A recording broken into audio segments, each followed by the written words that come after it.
Okay. So I've already had about 7 minutes of this shot. And I realized how much of an idiot I sounded like. So let's go back to when I did a video where I did a single review for As Greed as the Eye Beholds for the band Enchantment. I gave it a pretty good score, if memory serves me correct. So now, about a month and a half late, really late, June 24th, Cosmic Key and Transcending Records, mostly Cosmic Key, but you can get this record in the US and Canada through Transcending Records. Cold Soul Embrace by Enchantment, which is their sophomore record, the first time since 1994. And that's okay. I had plans to go through this and really sort of do a track by track. But because it really sounds not samey, but it's Death Doom. So Death Doom as a whole, and I'm sure the boys could probably add their bits to it. It's mostly the melodic, heavy, crushing sentiments of doom metal. Slow, plodding, as I said, melodic, sometimes beautiful, depending on the band. Sort of like My Dying Bride and Paradise Lost, mixed with the feel of death metal. The death metal side, usually, about 90% of the time, it's the vocals. It's usually guttural.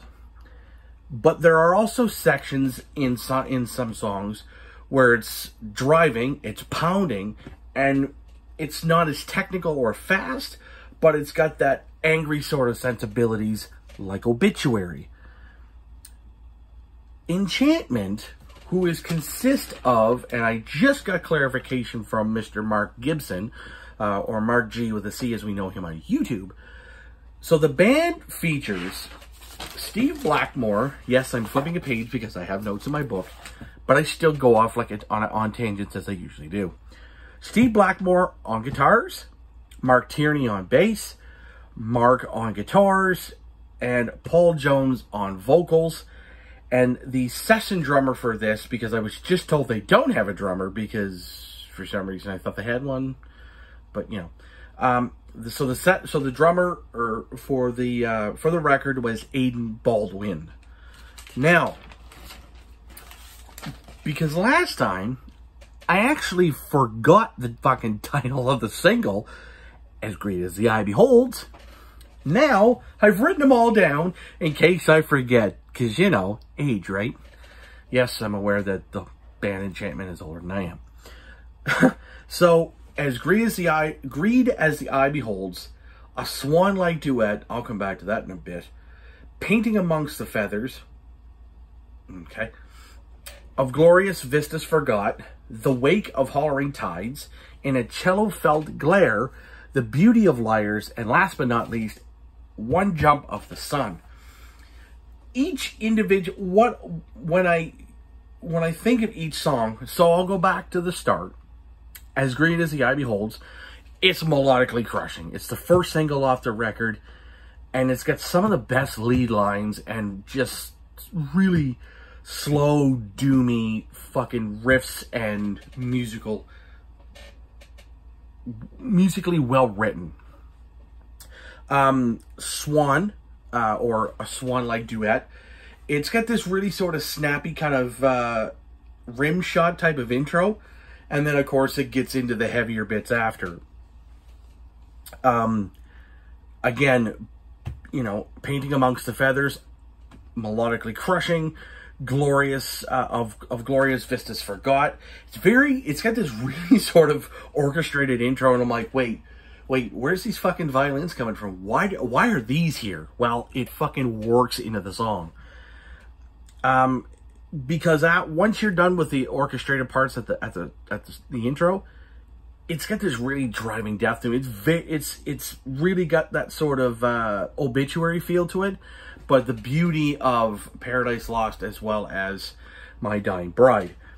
Wake of Hollering Tides, you get the sound of crashing waves at the start into this probably by far the best sounding, stellar, and the most beautiful instrumental I think I've ever heard on a record within the last 5 to 6 years. And again, some people be like, well, I don't understand why you're being so nice to them because they're like friends of yours. Well, I mean, internet friends, yes, but I've never met the boys in person. I can consider them friends. I mean, I've spent a lot more time, not lately, but over the last few years talking to Paul. Mark, I've spoken through YouTube comments, and as well as just chatting back and forth here and there.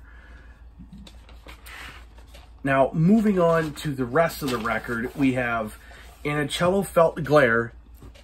This would be, in my personal, humble opinion, this would have to be the most death metal of their Death Doom tracks. This is what I would classify as probably the closest thing to Obituary. The Beauty of Liars, similar in feel to the Cello Felt.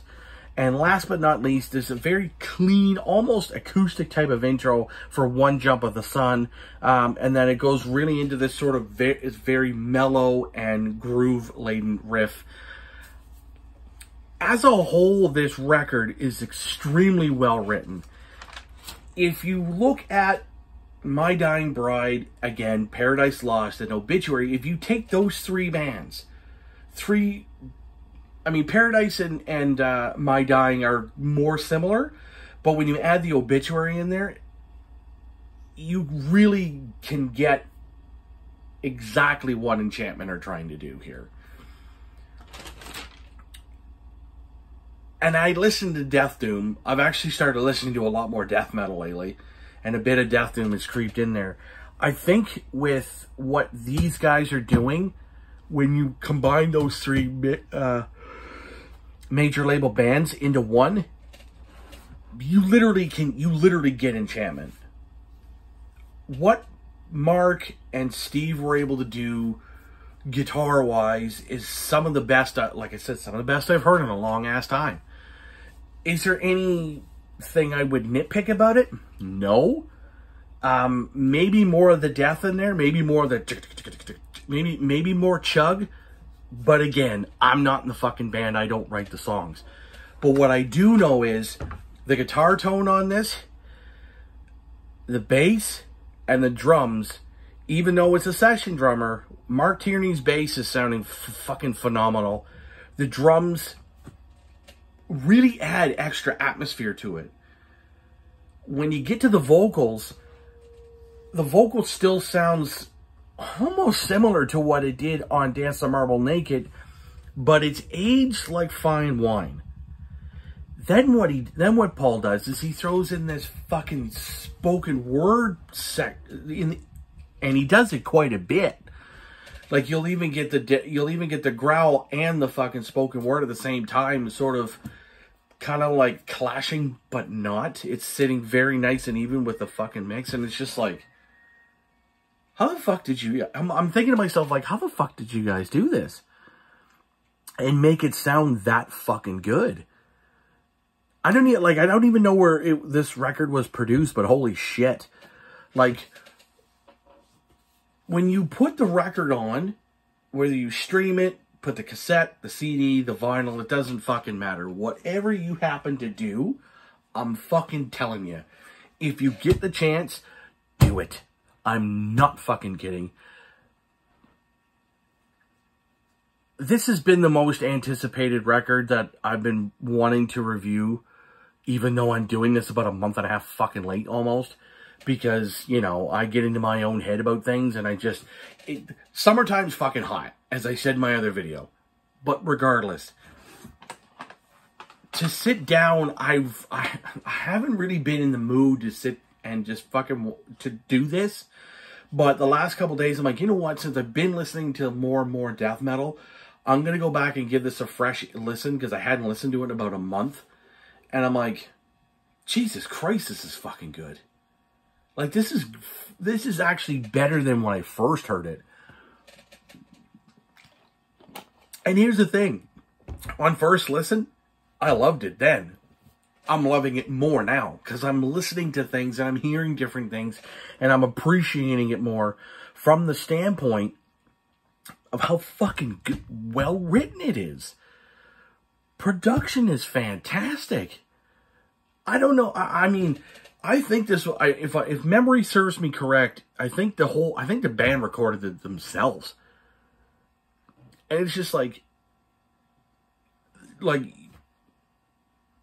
it's so difficult for me to actually fucking give you a, like, without me going kind of blank and staring off into space, because this record's left me speechless over the last month. Or not over the last month, like over the last, especially the last few days. Because like I said, I hadn't listened to it for about a month. But the fact of the matter is listening to this today and yesterday, and even shortly, and as I was doing my notes, it's going to take a lot, I think, to beat this record in terms of what's been released this year. And some people be like, well, there's so many other releases that are amazing. Yes, that is fucking true. But this hits different. And this has got nothing to do with the fact that I know the guys. And I only know fucking two of them. Like, I only know Mark and Paul. But even with not knowing the other, you know, Mark Tierney and Steve Blackmore and fucking the session drummer that I honestly thought they had an actual drummer. That's how terrible I am. This record, it's not even a 5 out of 5. I would have to bump it higher than that. It's fucking excellent. It's like, I literally could put this as a 10. That's how good this is. It's heavy, it's melodic, it's putrid, it's fucking depressing, it's disgusting, and that's the best part about fucking Death Doom, okay? And can you fucking guys in the Death Doom fucking realm, can you guys explain to me what the thing with fucking swans are? Fucking explain this to me. Like, a swan-like duet. The fuck kind of title is that? I mean, that's just as goofy as fuck as, like, My Dying Bride, Turn Loose the Swans. The fuck are you guys got going on with swans? Turn loose the swans. Bah, bah, bah, rah. It's like, are you fucking kidding me? Why? Regardless of that, that's just me being fucking silly as shit. If you love metal and you love doom metal and you love death metal and you want to have a good combination of My Dying Bride, Paradise Lost, and Obituary, Cold Soul Embrace by Enchantment, that was released June 24th on Cosmic Key Creations, and also being able to be shipped from Transcending Records to the US and Canada. This is the fucking record you want. Next up, not tonight, but probably within about a week or so, Consecration's Cines. That's going to take a lot longer because it's long. Well, based on what I've seen anyways. It's long. So thank you guys very, very much for watching. I hope you enjoyed this. And apologies for my my missing in action, but it's probably going to be like that a lot more. Just because, you know, life. Anyways, guys, I'll see you soon. And as usual, I can't hit the pause or stop button at all, can I?